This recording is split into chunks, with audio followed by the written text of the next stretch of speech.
សួស្តីមេរីកូពីតើអ្នកត្រៀមខ្លួនសម្រាប់ខកូពីពិសេសមួយផ្សេងទៀតហើយឬនៅគឺលោកកាយចំពោះ6ខ31ចែងថាបើអ្នករកគ្នាចង់ឲ្យគេប្រព្រឹត្តចំពោះខ្លួនបែបណាត្រូវប្រព្រឹត្តចំពោះគេបែបនោះដែរតើអ្នកធ្លាប់ឮរឿងនេះទេអ្នកខ្លះចូលចិត្តហៅខកូពីនេះថាច្បាប់មាស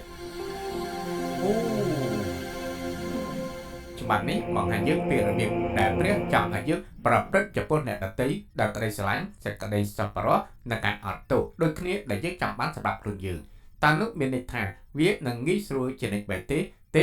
ជាពិសេសនៅពេលដែលអ្នកដទៃអាក្រក់ឬមិនសប្បុរសចំពោះយើងប៉ុន្តែព្រះចង់ឲ្យយើងមានចិត្តសប្បុរសទោះជាសត្រូវរបស់យើងក៏ដោយ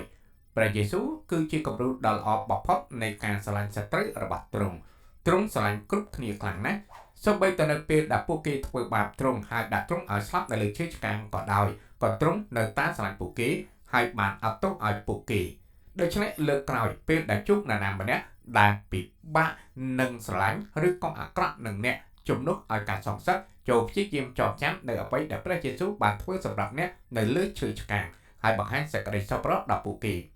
ចង់ស្វែងយល់បន្ថែមអំពីសេចក្តីស្រឡាញ់របស់ព្រះយេស៊ូវសូម like និង Subscribe Superbook Cambodia ជួបគ្នាពេលក្រោយទៀតណាលាហើយ